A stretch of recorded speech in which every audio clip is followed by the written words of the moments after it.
And this is the part number and the company that we got this intercooler from. I mean, I'd say it's a pretty good quality part, pretty decent price, so see how it works once we get the thing installed on the truck. So I finally unwrapped the new intercooler. Check out how big this box is. Look at all this packing that they put in. I mean, I'm glad they kept it protected, but it's a little unnecessary. But this looks really nice.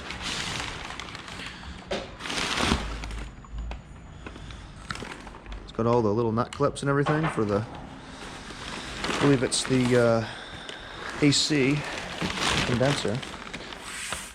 Looks nice.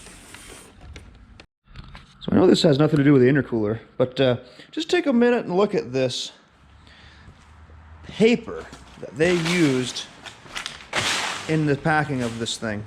This is one continual piece of paper. So from this beam to the end of that shop is 50 feet. So that's 100 feet worth of paper that they used in this thing. And it looks like there's a whole nother, probably another 50, at least another 50 feet worth of paper there. So anyway, I just wanted to show that off. I thought that was kind of entertaining, the amount of paper that they used. Hopefully they budgeted all this paper and stuffing material into the price of this intercooler. The only thing I would mention, if you're going to buy one of these intercoolers, make sure you leave your dumpster somewhat empty to take into account all the paper you're going to be throwing out. I probably should have just burned this, but whatever. So here's a look at the intercooler and the AC condenser. And it looks like this is going to be a pretty straightforward job compared to the radiator. The intercooler has little hooks that sit on this core support and two rubber bumpers here, isolators, and also this condenser more or less just kind of hangs out on the front with these 4 bolts. So I'm hoping just to be able to kind of pivot this out enough to get this cooler, if I can, out of there without undoing the AC. Because believe it or not, the AC doesn't leak. It's a miracle. And that stuff you see dripping is just water, because I just got this in from outside, but totally doable. Let's see if we can get it done. And here you can see those little hooks built onto the aftercooler.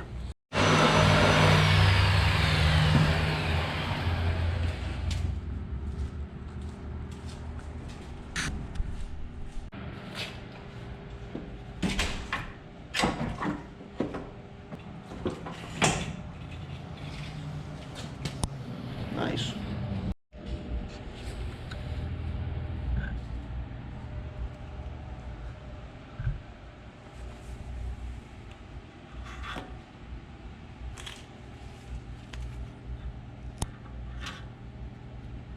Put these on the new radiator.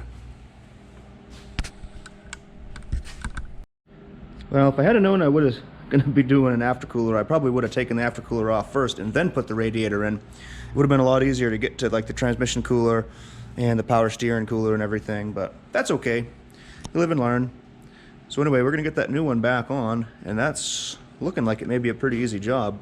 Transmission cooler looks like it's got a little bit of oil leakage, but looks like it's been that way for quite a while, so probably going to leave that alone, and so does the power steering cooler. But you got to draw the line somewhere. You can't replace everything.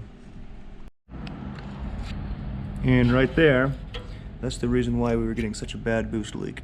Whenever we step on the throttle a little bit, it sounds like someone had like a leaf blower out front of the engine. It was blowing so bad.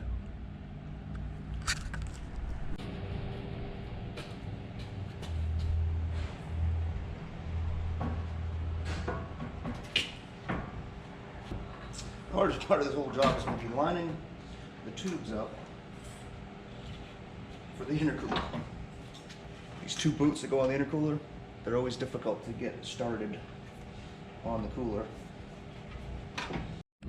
Trickiest part of this job is to get these boots onto the cooler.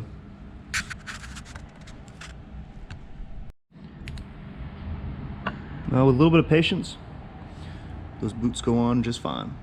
So I've gone ahead and I've also transferred the old bushings to the intercooler. And all I gotta do now is put this long bolt into the core support. And that intercooler will be part of the truck. That's actually a pretty nice looking intercooler. I like how they actually went to the extra step and paint it. That really makes a nice touch.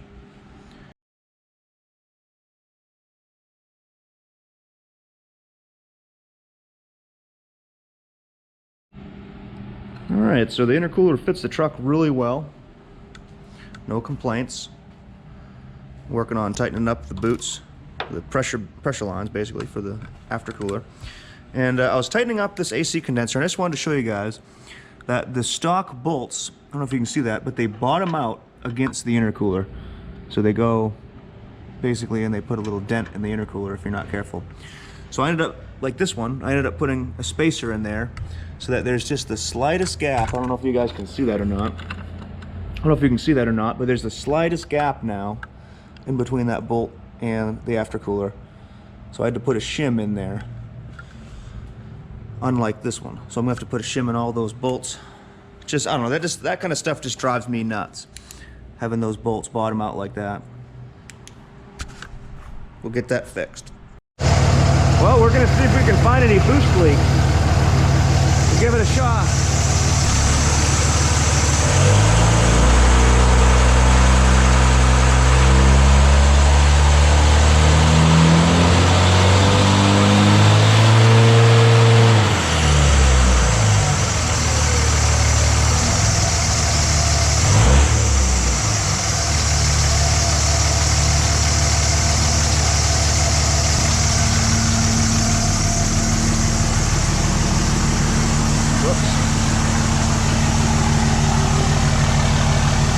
Burn a little rubber there, my bad. Alright, so that was easy. In that last clip, I don't know if you guys could hear it or not, I was basically just holding my foot on the brake, putting the vehicle in drive, then giving her some throttle, trying to see if I could hear that boost leak again, but I heard nothing, so that means that intercooler's nice and tight. And yeah, that was easy. Let's move on to the next thing. I'm gonna try to straighten the steering wheel out a little bit. It should be somewhat easy to adjust that drag length. So we'll see if we can do that a little bit. And also put some steering stabilizers on this thing. It's about time.